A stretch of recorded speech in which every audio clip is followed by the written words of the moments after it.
All right, so are you ready to dig into some serious history? Because today we're diving headfirst into the Australian gold rush, specifically Central West New South Wales. That's right. And we're going beyond just, the gold itself. We're talking about how this discovery changed lives, built towns from practically nothing, and still shapes Australia today. So it's 1851, and Edward Hargraves, fresh off the Californian gold rush, rocks up near Bathurst with a hunch. And what do you know? He finds gold. And the news. Oh, it spread like wildfire. It's incredible how fast this quiet little corner of Australia became the world's gold fever epicenter. Thousands upon thousands of prospectors just flooded the region. Just imagine it. Boom towns popping up left and right, Bathurst, Sofala, Hill End. It's hard to grasp the sheer speed of it all. To give you an idea, Australia's population basically tripled in just 20 years, from around 430,000 in 1851 to 1.7 million by 1871. And that's all thanks to those shiny nuggets. That is a crazy population boom. And speaking of booms, we can't forget Hill End. For a short time, it was the ultimate gold rush town. They even had a grand opera house. Yeah, Hill End is the perfect example of how the gold rush could be a blessing and a curse.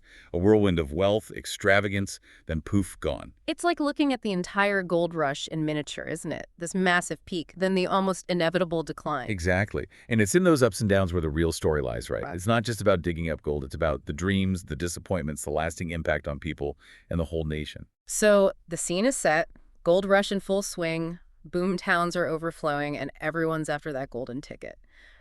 But what was life actually like back then?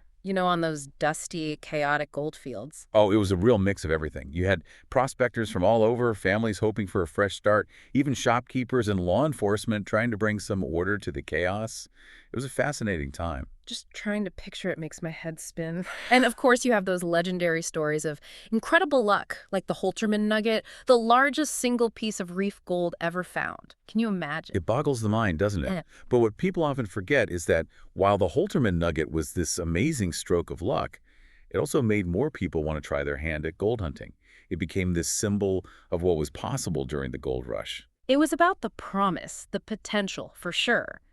But let's not forget, for every Holterman, there were tons of people who found nothing but dirt and heartache. Exactly. It's the gold rush paradox. Yeah. The allure of striking it rich often overshadowed the reality, which was often backbreaking work with very little reward. It makes you wonder, was it all just dumb luck, being in the right spot at the right time? Or was there some skill involved, knowledge, maybe even just stubbornness that helped people succeed? It's a question historians are still debating today. But one thing we know for sure is that the gold rush acted like a magnet, pulling people in from all over the world. And this massive wave of immigration, particularly the Chinese prospectors, well, that changed the social and cultural landscape of Australia forever. Absolutely, and this is where things take a bit of a turn. Because while gold brought prosperity and opportunities for many, it also exposed a darker side of Australia. We're talking about the prejudice and discrimination faced by Chinese immigrants. The Lambing Flat riots are a stark reminder of the tensions bubbling beneath the surface. The Lambing Flat riots of 1860 and 1861 are a dark chapter in Australian history. These violent riots, fueled by anti-Chinese sentiment, led to things like the Chinese Immigration Act of 1861, which tried to restrict the number of Chinese people coming into Australia. It makes you think about how this time of huge growth, with all its good and bad, shaped Australia's national identity. It's a complicated issue that still sparks debate today. The gold rush, with the influx of different cultures, the economic boom, and the social issues, definitely left its mark on Australia. But to really understand it all, we need to look at how it affected another group of people, the Indigenous Australians. Yeah, we can't forget about the people who called this land home long before the gold rush started. Absolutely. For Indigenous Australians, the gold rush wasn't about progress or striking it rich. It was a time of massive upheaval. It's a good reminder that history is complicated, and one person's progress can be another person's loss. That's right. The discovery of gold often meant Indigenous communities were pushed off their land to make way for mines and new settlements. And it wasn't just about the land either. It's heartbreaking to think about the traditions that were disrupted, the sacred places that were lost, and the new diseases that were brought in. It's a side of the story we don't hear enough about. Those ancient connections to the land were broken, communities were scattered, and cultural practices that had been passed down for generations were lost. One example that really highlights this is the story of the Wathaurong people near Ballarat. Their population was decimated during this time. The decline of the Wathaurong is a stark reminder that the gold rush came at a very high cost for some. And this wasn't just a one-off. Many indigenous groups all over Australia faced similar challenges. It makes you realize that progress always has a price. And sometimes that price is paid by those who are already the most vulnerable. But amidst all the hardship, there were also stories of incredible resilience. Exactly. Indigenous communities showed remarkable strength and adaptability during this time. Even with all the pressure, they found ways to adapt. Some traded with the miners, some became guides, and some even started mining themselves. That's a good point. It wasn't just a story of loss and displacement, but also one of survival and perseverance. Exactly. While the gold rush undoubtedly brought challenges for Indigenous Australians, their stories are a reminder that history is never just one story. It's a tapestry of different experiences, both good and bad. So the gold rush might be over, but its impact is still felt in Australia today, in our towns, industries, and even our national identity. Yeah, and those old gold rush towns, they haven't disappeared. They've changed, adapted, and many of them are now tourist destinations. It's amazing how these towns have held on to their history while still moving with the times. Like Bathurst, for example. It used to be a rough-and-tumble gold rush town, but now it's known for the Bathurst 1000, one of the biggest motor races in the world. Who would have thought that a race like that could trace its roots back to the gold rush? And then there's Sofala. It's like stepping back in time. It's Australia's oldest surviving gold rush town, a living museum. What about Hill End? Does it still have that ghost town feel? It does. Hill End is a reminder that what goes up must come down. Those abandoned buildings are full of stories of fortunes made and lost. It sounds like visiting these towns is a history lesson come to life. But it's not just about the buildings, right? There are festivals and traditions that keep the memory of the gold rush alive, too. Absolutely.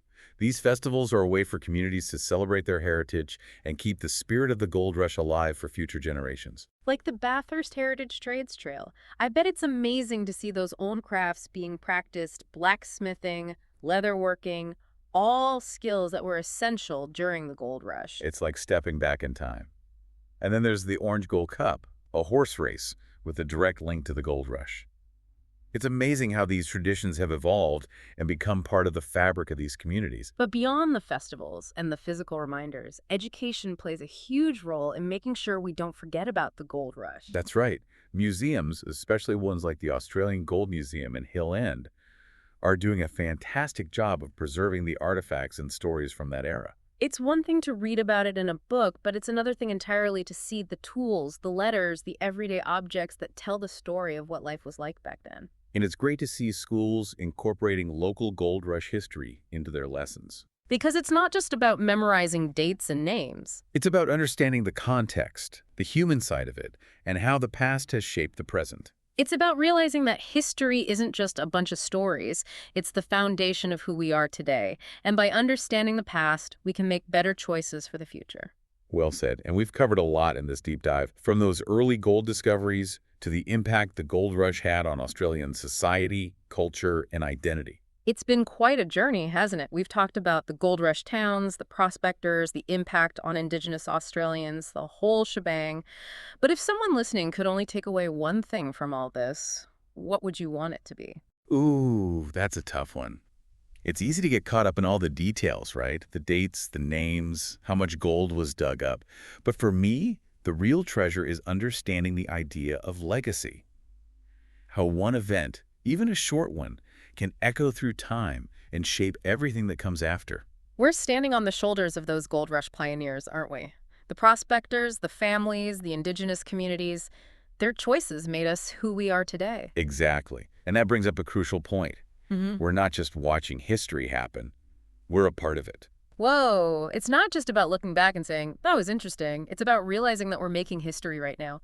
Every decision we make, every action we take, it all adds up. I like to think, what will people say about us when they do a deep dive on this time period? What stories will they find? That is a bit daunting when you put it like that. It makes you think about what kind of mark we want to leave on the world. And, it doesn't have to be something huge and dramatic. Even small acts of kindness or creativity or bravery, those things can have a ripple effect. It's like those gold rush communities. We're all connected. Our actions, even the small ones, can inspire others and make things better for everyone. Well said. So as we wrap up this deep dive into the Australian gold rush, remember this. History is happening right now, and we're all a part of it. What will your story be? That's all the time we have for today's deep dive. We hope you've enjoyed this journey through time and that you'll join us again soon for another fascinating look into the past. Until then, keep exploring, keep questioning, and keep discovering the riches of history.